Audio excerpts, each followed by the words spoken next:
Oke, Assalamualaikum warahmatullahi wabarakatuh. Jumpa lagi dengan saya, Pak Asep Hikmatul Rizky ya. Pada kesempatan hari ini, saya akan memberi sebuah video penjelasan ya, khususnya untuk hari ini, yaitu materi untuk pendidikan lingkungan hidup atau yang sering disebut dengan PLH. Nah, jika kalian sekarang melihat pada layar ini ya, layar slide saya ini, materi yang akan kita bahas sama-sama atau kita pelajari hari ini adalah tentang pencemaran air. Nah,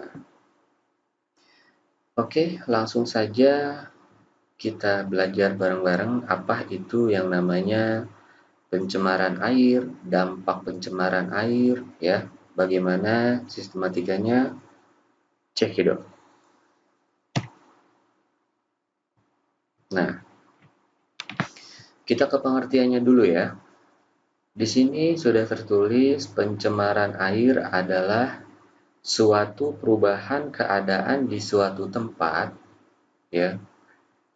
Tempatnya itu bisa penampungan air seperti danau, sungai, lautan, dan air tanah akibat aktivitas manusia. Walaupun fenomena alam seperti gunung berapi, badai, gempa bumi, dan lain-lain juga mengakibatkan perubahan yang besar terhadap kualitas air, hal ini tidak dianggap sebagai pencemaran.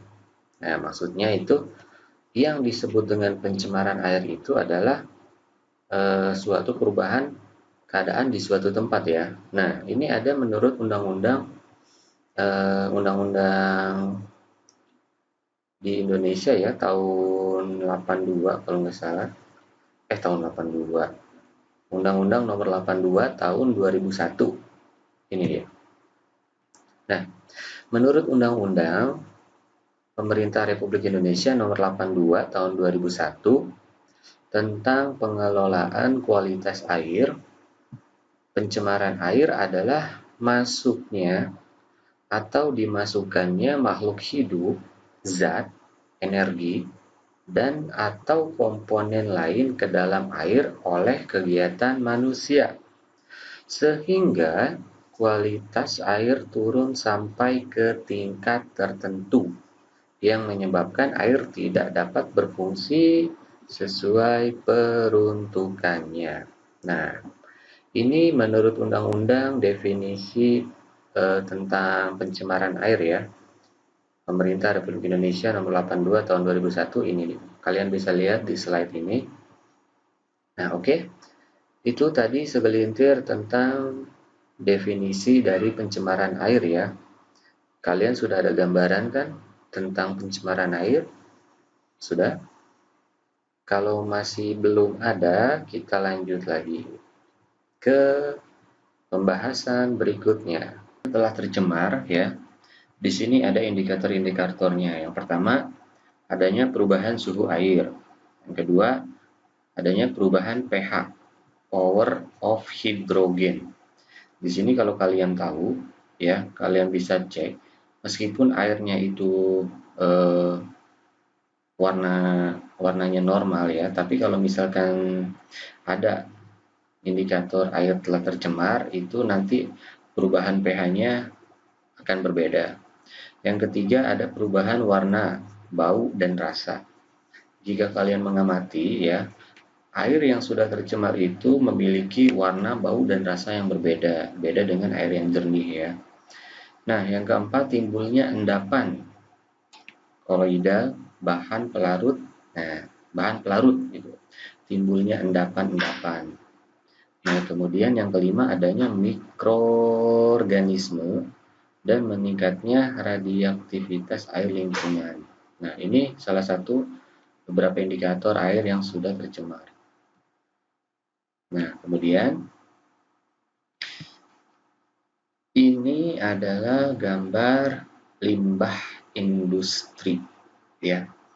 Kalau kalian tahu kok airnya di sini hitam sih? Nah, ini adalah salah satu dampak ya dari pencemaran lingkungan di bagian limbah industri.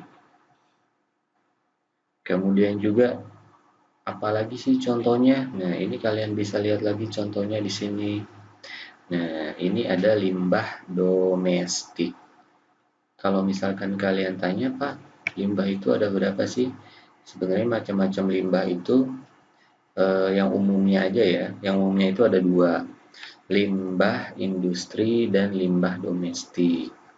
Kalau limbah industri kan seperti ini. Kalau limbah domestik, nah ini limbah yang apa ya? Yang ada di sekitar lingkungan lah, perbuatan ulah manusia atau limbah-limbah rumah tangga itu termasuk ke limbah domestik. Nah, apabila limbah domestik dan limbah industri digabungkan, maka akan menjadi limbah industri domestik ya. Udah limbah industri, udah limbah domestik, terus masuk ke sungai. Nah, ini jadinya limbah industri domestik yang masuk ke sungai. Contohnya seperti ini, sampah-sampah banyak ya. Kualitas airnya yang tadinya jernih sekarang malah hitam, berbusa. Nah, itu salah satu ciri-ciri yang menimbulkan adanya indikator airnya itu sudah tercemar. Oke. Kemudian, apa sih dampak yang terjadi nih?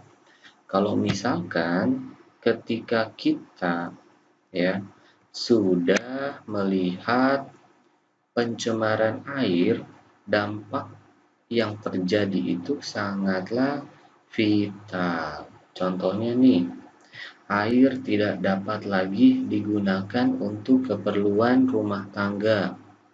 Air tidak dapat lagi digunakan untuk keperluan industri.